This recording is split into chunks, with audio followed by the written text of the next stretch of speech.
लग्न करून मी माझ्या आयुष्यातील सगळ्यात मोठी चूक केली आहे असं मला जाणवत होतं. कारण लग्नाच्या पहिल्या रात्रीनंतर माझ्या नवऱ्याने कधीच माझ्याकडे लक्ष दिलं नाही. पती पत्नीमध्ये असणारी आपुलकी, जिव्हाळा काहीच उरलं नव्हतं. एकाच घरात राहूनही आमच्या नात्यात अंतरच वाढत होतं.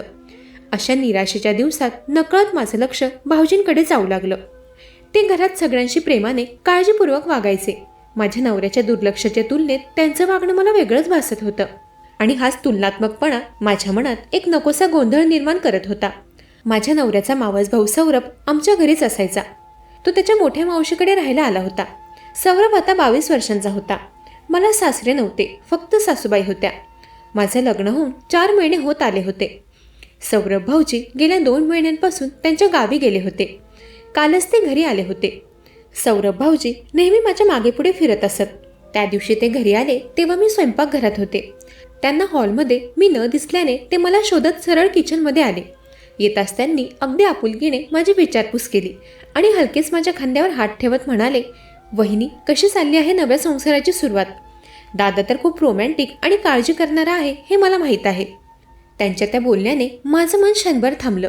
कारण माझ्या आणि माझ्या नवऱ्यामधील दुरावा आणि तणाव या सगळ्याबद्दल मी सौरभ भाऊजींना काहीच सांगू शकत नव्हते. बोलावं वाटत होतं पण शब्दच बाहेर पडत नव्हते. तेव्हा त्याच्या बोलण्यावर मी स्मित हास्य केलं व माझ्या कामाला लागले. असंच 2 दिवसांनंतर रात्री सासूबाईंनी अद्रकचा काढा बनवायला सांगितलं. मला वाटलं त्यांना काहीतरी त्रास होत असेल. काढा बनवून मी त्यांच्या खोलीत तो घेऊन गेले. तेव्हा त्यांनी मला तो सौरभच्या खोलीत त्याला द्यायला सांगितला आणि त्या त्यांच्या खोलीत झोपण्यासाठी गेल्या. सासूबाई घरात एक काम करायच्या नाही. दिवस उगवला की माळ पकडून बसायच्या आणि संध्याकाळ झाली की बाहेर ओट्यावर जाऊन बसायच्या. एवढंच त्यांचं काम होतं. आताही सौरभने त्यांना सांगितलेलं काम त्यांनी मला सांगितलं होतं. असो, तो काढा घेऊन मी सौरभच्या खोलीत गेले. आत खोलीत शिरले तेव्हा तो आत आरशासमोर उभा होता. मला पाहताच तो म्हणाला, "अगं वहिनी, तू इथे? काही काम होतं का?" तेव्हा मी त्याला म्हणाले, "भाऊजी, तुमच्यासाठी काढा घेऊन आले होते." "काय गं वहिनी, मावशीने हे एवढं छोटं काम हे केलं नाही वाटतं. तुला दमायला नको म्हणून मी हे काम मावशीला सांगितलं होतं, पण तिने तेही तुझ्यावर सोपवलं वाटतं." भाऊजींच्या बोलण्यावर मी खुदकन हसले. कारण त्यांना त्यांच्या मावशीचा स्वभाव चांगलाच ठाऊक होता. 1 नंबरची कामचुकार होती माझी सासू. मी भाऊजींना म्हणाले, "तुम्हाला कसला त्रास होतोय?" तेव्हा ते म्हणाले, "अगं, आज बाहेर जरा थंडाचे पदार्थ जास्त खाल्ले गेले आणि त्यामुळे घशात थोडं खवखवतंय. सर्दी होण्याआधी थोडा काढा घेतलेला बरा." मला त्यांच्या खोलीत येऊन 5 मिनिटांच्या वर झाले होते. मी त्यांना म्हणाले, "हा तुमचा काढा घ्या आणि आता मला लवकरात लवकर माझ्या खोलीत जाऊ द्या." "वहिनी, तुझी घाई मला चांगलीच लक्षात येते. दादा वाट बघत असेल ना तुझी, म्हणून तुला तुझ्या दिराशी 5 मिनिटे बोलायलाही नको होतंय. जा जा, मी तुला थांबवणार नाही." असं बोलून सौरभ माझी मस्करी करू लागला. त्याच्या बोलण्यावर मी हसले व माझ्या खोलीत निघाले. रात्रभर मी माझ्या खोलीत गेले नाही तरी माझ्या नवऱ्याला याची काही पर्वाच नव्हती. ते तर आधीच बेडवर गाढ झोपी गेले होते. आम्ही एकाच खोलीत राहून मी जमिनीवर अंथरूण घालून झोपायचे आणि माझा नवरा एकटा बेडवर झोपायचा. माझं कुठल्या कुंभकर्णासोबत लग्न झालं होतं कोणास ठाऊक. चिडचिड करतच मी अंथरूण अंथरले व झोपी गेले. मध्यरात्री मला सारखं वाटत होतं की कोणीतरी खोलीच्या आत पाहतंय, पण कदाचित तो माझा भास असावा आणि एवढ्या अंधारात रात्रीचं काही नीट दिसतही नव्हतं. त्यामुळे त्यावर दुर्लक्ष करून मी झोपी गेले. दुसऱ्या दिवशी सकाळी माझा नवरा ऑफिसला गेला होता व सासूबाई हॉलमध्ये बसून माळ जपत होत्या. मी किचनमध्ये माझी कामं आवरत होते. तेव्हा अचानक माझ्या कानाजवळ मला कोणाचा तरी श्वास जाणवला. मी मागे वळून पाहिलं तर तो सौरभ होता. त्याला पाहून मी दचकले होते. मी त्याच्यावर ओरडले. मी त्याला म्हणाले, "सौरभ, ही कसली मस्करी आहे? मी तुझी वहिनी आहे हे विसरू नकोस." मला चिडलेला पाहून तो म्हणाला, "वहिनी, अगं शांत हो. मी तर बस छोटीशी मस्ती केली. तुला एवढा राग येईल हे मला माहीत नव्हतं." मी त्याच्यावर एवढं रागावले तरीही सौरभ माझ्याशी अगदी शांतपणे आणि हसून बोलत होता. त्याचा स्वभाव असा जरा मजाक मस्करी करण्याचा होता हे तर मला ठाऊक होतं. तो किचनमध्ये फक्त माझी खोड काढण्यासाठी आला होता. खरंच वेडाच मुलगा होता. मी कामात असतानाही माझ्या विचारातच असायचे की माझा नवरा माझ्याशी असं का वागतो? मी एवढी सुंदर आणि आकर्षक असूनही तो नेहमी माझ्यापासून का लांब पळत असतो? माझ्या आणि माझ्या नवऱ्याच्या नात्याबद्दल मी माझ्या मोठ्या बहिणीशी बोलले होते. माझ्या आईबाबांना याबद्दल माहीत होतं, पण ते सगळे मला एकच सांगायचे की आज ना उद्या तुझा नवरा तुझा नक्की होईल. पण ते कोणीही अनिरुद्धसोबत बोलायला तयार नव्हते. माझं मी सांभाळावं असं त्यांचं म्हणणं होतं. आता मी माझं कसं सांभाळावं मलाही माझं कळत नव्हतं. त्या दिवशी संध्याकाळी मी देवासमोर दिवा लावत होते. तेव्हा जोरदार हवा सुटली होती. घराची खिडकी उघडी होती. मी जसा दिवा लावला तसा खिडकीतून जोराचा वारा आला. त्या वाऱ्याने माझ्या हातातील दिवा भिजला. तेव्हा सासूबाई माझ्या समोरच बसल्या होत्या. त्यांचं माझ्यावर लक्ष जाताच त्या माझ्याकडे मोठे डोळे करून बघू लागल्या. त्या मला म्हणाल्या, संध्याकाळच्या सांजेला तू हा काय अपशकुन केलास? त्या मला बरंच काही बोलू लागल्या. त्या बोलत असताना सौरभ तिथे आला. त्याने त्याच्या मावशीला ओरडताना पाहून तिला शांत केलं. सासूबाईंच्या बोलण्यावर उत्तर न देता मी शांतपणे पुन्हा दिवा लावला व नंतर माझ्या खोलीत गेले. आताही मी माझी एकटीच बडबडत होते की दिवा जोरदार वाऱ्यामुळे विझला होता. त्यात कसला अपशकुन झालाय कोणास ठाऊक. सासूबाईंना तर मला काही ना काही बोलण्याचा फक्त चान्सच हवा होता आणि आता तर त्यांना चांगला चान्स मिळाला होता. पुढचा आठवडाभर त्या मला त्या दिव्यावरून ऐकवत राहणार हे मला माहीत होतं. मी माझ्या खोलीत परत आले. मला थोडं अस्वस्थ वाटत होतं म्हणून मी स्वतःकडे लक्ष दिलं. तेव्हाच मला समजलं की मला पाळी आली आहे. अचानक आलेल्या परिस्थितीमुळे मी गोंधळले होते. घरात माझ्याकडे एकही सॅनिटरी पॅड उरलं नव्हतं आणि वृद्धही त्यावेळेस घरात नव्हता आणि सौरभला अशी वैयक्तिक गोष्ट सांगून मदत मागणं माझ्यासाठी अजिबात शक्य नव्हतं. मी खोलीच्या दाराजवळ उभी राहून विचारात पडले, आता मी नक्की करावं तरी काय? एकीकडे शर्मीने चेहरा लाल होत होता आणि दुसरीकडे परिस्थिती हाताबाहेर जात होती. सासूबाईंना तर मी मुळीच काम सांगू शकत नव्हते. तेव्हा मी स्वतः कॅरीबॅग घेतली व बाहेर मेडिकलमधून सॅनिटरी नॅपकिन घेऊन आले. मी मेडिकलमधून घरी आले तेव्हा सासूबाईंची माझ्यावर नजर पडली होती. माझ्या हातातील ती वस्तू पाहून त्या अजूनच मला बोलू लागल्या. त्या म्हणाल्या, तुला पाळी आली आहे हे माहीत असूनही तू दिवा लावलास? त्या माझ्यावर अजूनच चिडल्या होत्या. खरं तर दिवा लावण्याआधी मला माहीतच नव्हतं की मला पाळी आली आहे. खोलीत गेल्यानंतर मला अस्वस्थ वाटू लागलं होतं. मी सासूबाईंना व्यवस्थित समजावून सांगितलं पण त्या तर ऐकायलाच तयार नव्हत्या. पहिलीच माझं फार पोट दुखत होतं. त्यातल्या त्यात सासूबाई मला बोलून माझं डोकं बधीर करत होत्या. त्यांचं बोलणं ऐकून माझ्या डोळ्यातून अश्रू येऊ लागले. त्याचवेळी अनिरुद्ध घरी आला होता पण तो त्याच्या आईला एकही शब्द बोलायला तयार नव्हता. सासूबाई बोलत असताना माझा नवरा माझ्याकडे दुर्लक्ष करून टेरेसवर निघून गेला. माझ्या बाजूने माझा नवरा काहीही बोलला नव्हता पण सौरभ त्याच्या मावशीला बोलू लागला. सौरभ सासूबाईंचा लाडका होता. त्याला कधीच काही बोलायचे नाही. कधी कधी तर त्याचं बोलणंही ऐकून घ्यायच्या. तो सासूबाईंना शांत करत होता पण त्या शांत व्हायला तयार नव्हत्या. त्या मला एकसारख्या बोलतच होत्या. तेव्हा मी रडतच तिथून आत गेले. काही वेळाने स्वयंपाक बनवण्यासाठी मी किचनमध्ये जाऊ लागले. तेव्हा सासूबाईंनी माझी वाट अडवली. त्यांनी मला किचनमध्ये जाण्यास नकार दिला. त्या म्हणाल्या, आज तू एवढं मोठं अपशकुन केलं आहेस आणि आम्ही तुझ्या हातचं जेवण खायचं? एका अपशकुनी बाईच्या हाताने बनवलेलं जेवण आम्ही खाऊ तरी कसं? त्या दिवशी त्या स्वतः किचनमध्ये गेल्या होत्या. मी पुन्हा माझ्या बेडरूममध्ये निघून गेले. काही वेळाने सौरभ माझ्या खोलीत आला. मला रडताना पाहून तो माझ्या जवळ येऊन उभा राहिला. तो माझ्याशी काही बोलला तोच बाहेरून सासूबाईंचा आवाज आला. सौरभला त्याच्या मावशीने बाहेर बोलावलं होतं. त्यांच्या हाकेने सौरभ माझ्याशी काही न बोलताच बाहेर गेला. त्याच दिवशी रात्री माझ्या नवऱ्याने मी जेवले आहे की नाही हे सुद्धा मला विचारलं नव्हतं. मी एवढे काय पाप केले होते जे माझे लग्न अशा मुलाशी झालं होतं? त्या रात्री मी बाहेर हॉलमध्ये अपसेट बसले होते. माझं दुःख त्या संपूर्ण घरात फक्त सौरभलाच दिसत होतं. मी हॉलमध्ये एकटी बसले आहे याचं त्याला स्वप्न पडलं होतं की काय काही समजत नव्हतं. तो अचानक हॉलमध्ये आला. त्याने अचानक माझा हात हलकेच धरला आणि मला त्याच्या खोलीत घेऊन गेला. तिथे पोहोचल्यावर त्याने मला बेडवर बसवलं. मी अजूनही रडत होते. डोळ्यातील पाणी थांबण्याचं नाव घेत नव्हतं. सौरभ माझ्यासमोरच गुडघ्यावर बसला आणि शांत स्वरात म्हणाला, वहिनी रडू नकोस. हे बघ, मी तुझ्यासाठी एक छोटंसं सरप्राईज आणलं आहे. त्याच्या बोलण्यात आपुलकी होती पण माझं मन अजूनही भरून आलं होतं. सौरभने तेव्हा मला खूप साऱ्या चॉकलेट दिल्या होत्या. त्याने मला हसवण्यासाठी हलक्या फुलक्या पद्धतीने गुदगुल्या करायला सुरुवात केली.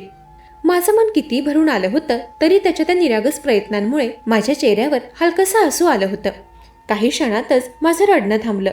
मी पोटाला हात लावून बसले होते आणि माझ्या चेहऱ्यावरूनच मला त्रास होत असल्याचं सौरभला समजलं.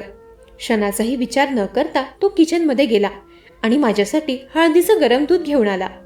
माझ्या नवऱ्याने तर दिवसभर एकदाही माझी विचारपूस केली नव्हती पण सौरभ मात्र माझ्या छोट्यातल्या छोट्या गोष्टींकडेही लक्ष देत होता. यामुळे माझ्या मनात एक विचित्र भावनिक गोंधळ निर्माण होत होता. माझी काळजी करणारा मात्र दुसराच आणि दुर्लक्ष करणारा माझाच नवरा होता. याचं वाईट वाटत होतं. सौरभने केलेली काळजी पाहून मी सुखावले होते. त्याने दिलेल्या चॉकलेट्स मी त्याच्यासोबत वाटून खाल्ल्या. त्या 4 दिवसात घरात माझ्याकडे कोणाचं लक्ष असो वा नसो, पण सौरभचं माझ्यावर पुरेपूर लक्ष होतं. तो रोज रात्री सासूबाई व अनिरुद्ध झोपल्यानंतर माझ्यासाठी हळदीचं दूध घेऊन यायचा. मला वेगवेगळे जोक सांगत असायचा. त्या घरात माझ्या असण्या नसण्याने कोणाला फरक पडत होता तर तो फक्त सौरभला, आणि हे मला दिसून येत होतं. असंच काही दिवसांनंतर अनिरुद्ध त्याच्या कामासाठी काही दिवसांकरिता बाहेर गावी गेला होता. त्याच दरम्यान सासूबाईही सत्संगकरिता आठवडाभर बाहेर होत्या. तेव्हा घरात मी आणि सौरभच होतो.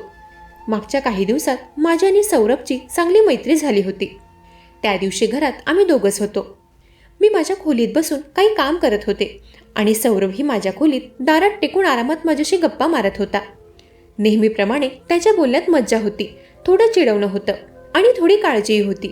गप्पा छान रंगल्या होत्या. तेवढ्यात सौरभ अचानक शांत झाला. थोडं थांबून तो म्हणाला, वहिनी, मला तुला एक प्रश्न विचारायचा आहे, पण एक प्रॉमिस कर, तू मला खरं खरं उत्तर देशील. मी त्याच्याकडे पाहिलं. त्याच्या चेहऱ्यावर पहिल्यांदाच अशी गंभीरता दिसत होती. मला वाटलं हा नेहमी मस्करी करणारा आताही नक्की काहीतरी खेळकर प्रश्न विचारेल. मी हलकंसं हसत म्हणाले, हो सौरभ, विचार, पण मस्करी असेल तर मी उत्तर देणार नाही. त्याने डोकं हलवलं आणि म्हणाला, नाही वहिनी, आज मी खरंच मस्करी करत नाही. हा प्रश्न माझ्यासाठी खूप महत्त्वाचा आहे. त्याचा आवाज, त्याचे डोळे, सगळं काही असामान्य गंभीर होतं. माझ्या मनात अचानक एक विचित्र धडधड जाणवू लागली. तेव्हा सौरभने मला जो प्रश्न केला ते ऐकून तर मी थक्क झाले होते.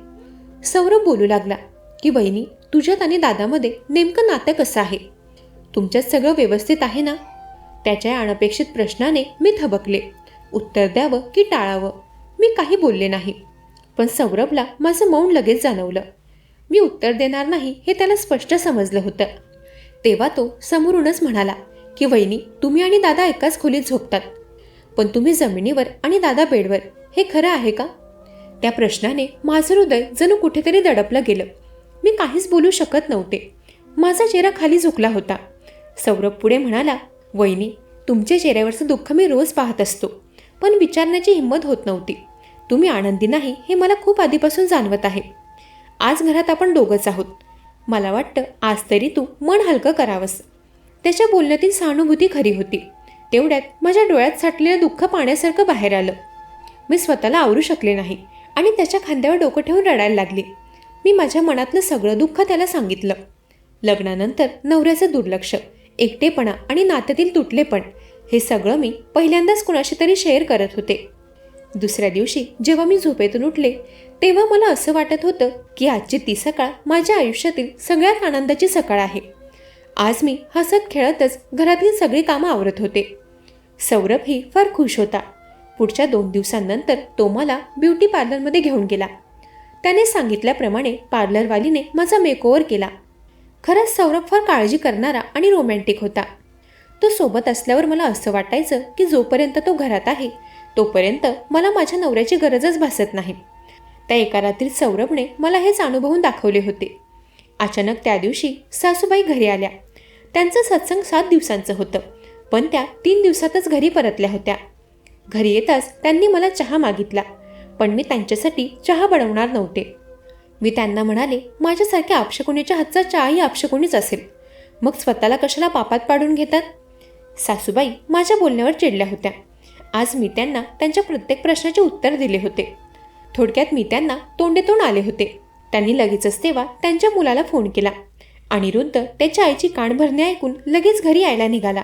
तो ज्या वेगाने घरी यायला निघाला होता त्याच्या त्या घाईमुळे त्याचा अपघात झाला. त्याच्या अपघाताची माहिती मिळताच आम्ही पळतच हॉस्पिटलमध्ये धाव घेतली. अनिरुद्धच्या पायात फ्रॅक्चर झालं होतं. अपघातात त्याच्या उजव्या पायाचे हाड मोडले होते. ऑपरेशन नंतर तो घरी आला ते व्हीलचेअरवरच. व्हीलचेअरवर असल्यामुळे त्याला स्वतः काही करता येत नव्हतं. त्याला सतत कोणाच्या तरी मदतीची गरज होती. सौरभ घरात होता आणि त्याची उपस्थिती माझ्यासाठी खूप महत्त्वाची होती. अनिरुद्ध या काळात उठू शकत नव्हता, त्यामुळे घरात एकटे राहणे अवघड झाले होते. सौरभ माझ्यासोबत असायचा, मला आनंदी ठेवायचा आणि प्रत्येक क्षण माझी काळजी घेत असे. या काळात मला समजलं की नवऱ्याचा अपघात झाला असला तरीही काही लोक आपल्या आयुष्यात आधार म्हणून राहतात. सासूबाईंनी मोजून 4-5 दिवस त्यांच्या मुलाची काळजी घेतली. त्यानंतर त्या त्यांचे गुडघे पकडून बसल्या होत्या. त्या म्हणाल्या, अनिरुद्ध, मी तुझ्यासाठी असं रात्री अपरात्री उठू शकत नाही. माझ्याने आता काही काम होत नाही. माझे गुडघेही मला साथ देत नाहीयेत. तुझ्याकडे तुझ्या हक्काची बायको आहे.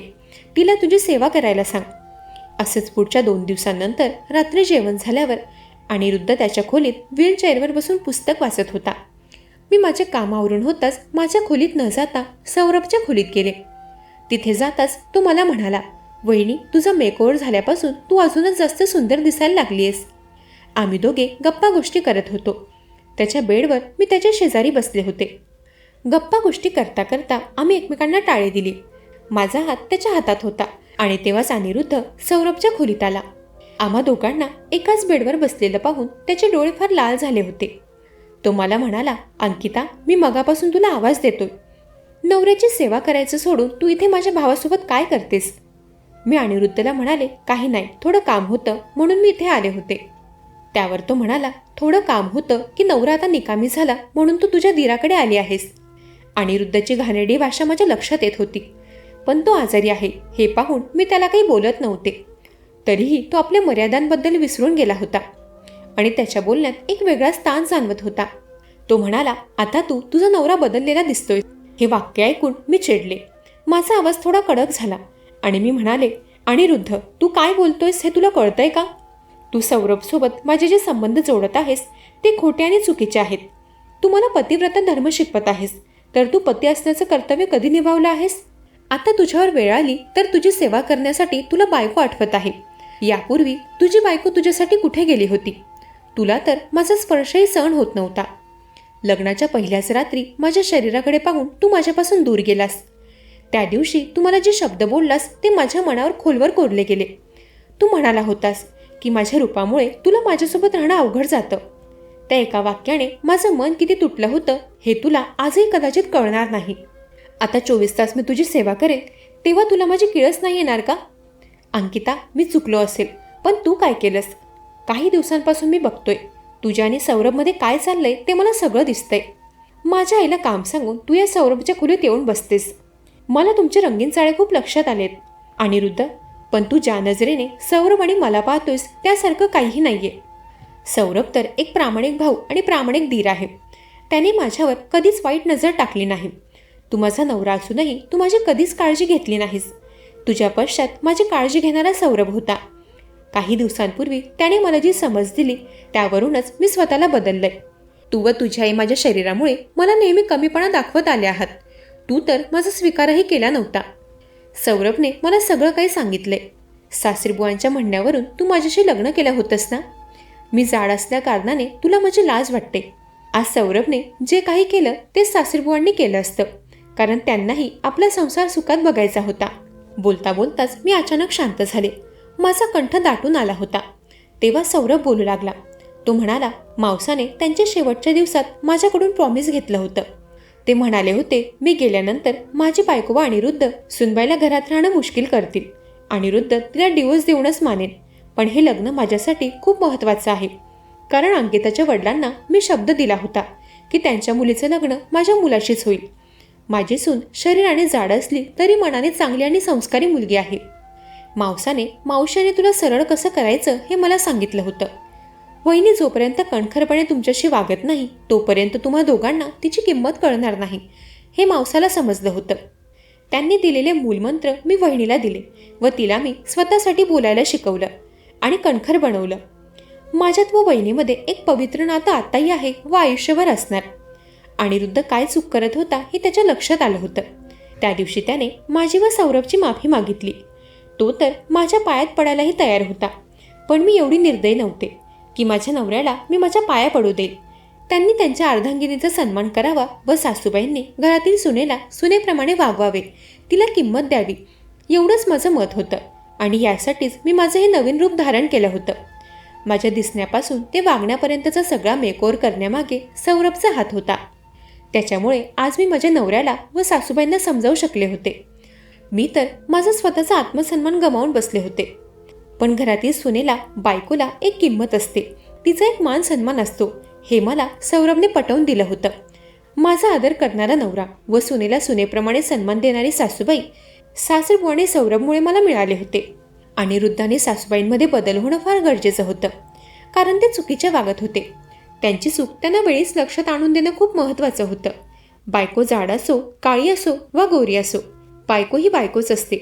तुमच्या पडत्या वेळेत तुम्हाला सांभाळणारी, साथ देणारी तीच असते. जशी पडत्या वेळेस बायकोची गरज भासते, तसंच चांगल्या वेळेतही तिला सोबत घेऊन मिरवायला हवं. जाड बारीक, काळं गोरं हे सगळे रंगरूप देवाने दिलेले आहेत. माणसाचं रंगरूप पाहण्यापेक्षा त्याचं मन पाहावं. एक वेळी माणसाचा रंगरूप बदलू शकतो, पण त्याचा मूळ स्वभाव कधीच बदलू शकत नाही. त्यामुळे स्वभावावर प्रेम करावं, रंगरूपावर नाही. पडत्या वेळात साथ देणारा जीवनसाथी असावा, हात सोडून जाणारा नाही. मंडळी, कशी वाटली कथा? ऐकत रहा मनाचे बोल.